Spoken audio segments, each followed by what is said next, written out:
সবাইকে শুভেচ্ছা। আশা করি সবাই ভালো আছেন। আপনি কি সম্প্রতি সার্ভিস কানাডা থেকে 2026 সালের সেন্সাস বা আদমশুমারির কোনো চিঠি বা নোটিশ পেয়েছেন? যদি পেয়ে থাকেন তবে আজকের ভিডিওটি আপনার জন্য অত্যন্ত গুরুত্বপূর্ণ।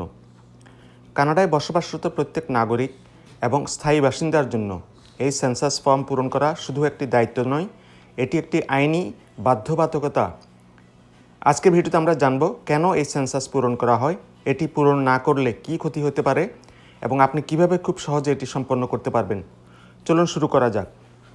সবার আগে জানা দরকার সেন্সাস আসলে কী এবং এটা কেন গুরুত্বপূর্ণ। সহজ কথায় এটি হলো কানাডার জনসংখ্যার একটি সামগ্রিক চিত্র। প্রতি 5 বছর অন্তর স্ট্যাটিস্টিক্স কানাডা এই তথ্য সংগ্রহ করে। আপনার মনে হতে পারে আমার ব্যক্তিগত তথ্য দিয়ে সরকারের কী লাভ। আসলে আপনার দেওয়া তথ্যের উপর ভিত্তি করেই সরকার সিদ্ধান্ত নেয় আপনার এলাকায় নতুন কোনো স্কুল বা হাসপাতাল দরকার কিনা, পাবলিক ট্রান্সপোর্ট বা বাসের রুট বাড়ানো প্রয়োজন কিনা, ইমিগ্রেন্টদের জন্য সেটেলমেন্ট সার্ভিস বা ভাষা শিক্ষা ক্লাস কতটুকু বাজেট হওয়া দরকার। তাই আপনি যখন এই ফর্মটা পূরণ করছেন, আপনি আসলে আপনার কমিউনিটির ভবিষ্যৎ উন্নয়নের পথ তৈরি করছেন। এটিকে বাধ্যতামূলক?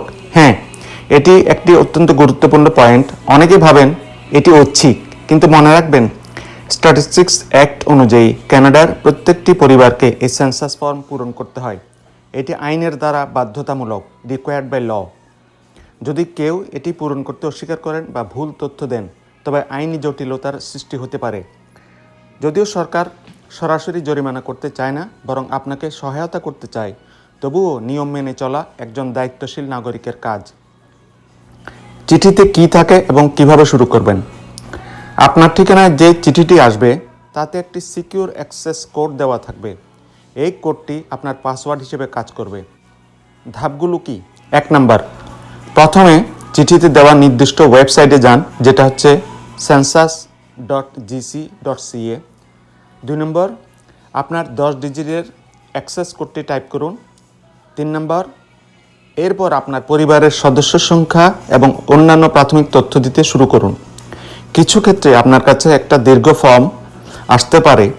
এতে শিক্ষা, কাজ এবং বাসস্থানের খরচ নিয়ে বাড়তি কিছু প্রশ্ন থাকে। ঘাবড়ানোর কিছু নেই, এটি আসলে লটারির মতো বেছে নেওয়া। গোপনীয়তা এবং নিরাপত্তা। অনেকে ব্যক্তিগত তথ্য শেয়ার করতে ভয় পান, কিন্তু নিশ্চিত থাকুন স্ট্যাটিস্টিক্স কানাডা আপনার তথ্য অত্যন্ত গোপনীয়তার সাথে সংরক্ষণ করে। আপনার নাম বা পরিচয় অন্য কোনো সরকারি সংস্থা যেমন সিআরএ বা ইমিগ্রেশন বিভাগ বা পুলিশের সাথে শেয়ার করা হয় না। এই তথ্যগুলো শুধুমাত্র পরিসংখ্যান তৈরির কাজে ব্যবহৃত হয়। পরিশেষে বলবো, চিঠি পাওয়ার পর দেরি না করে দ্রুত এটি পূরণ করে ফেলা ভালো। আপনি যদি ইংরেজিতে বা ফ্রেঞ্চ ভাষায় দক্ষ না হন, তবে ভয় পাবেন না। সেন্সাস হেল্পলাইনে ফোন করলে আপনি আপনার মাতৃভাষায় যেমন বাংলায় সহায়তা পেতে পারেন। এছাড়া আপনি চাইলে কাগজের ফর্ম বা পেপার কোশ্চেনিয়ার চেয়ে পাঠাতে পারেন যদি অনলাইনে করতে সমস্যা হয়। কানাডা আমাদের ঘর, তাই এই ঘরকে সুন্দরভাবে গড়ে তুলতে হলে সঠিক তথ্যের কোনো বিকল্প নেই। 2026 সালের সেন্সাস সম্পন্ন করে আপনার নাগরিক দায়িত্ব পালন করুন।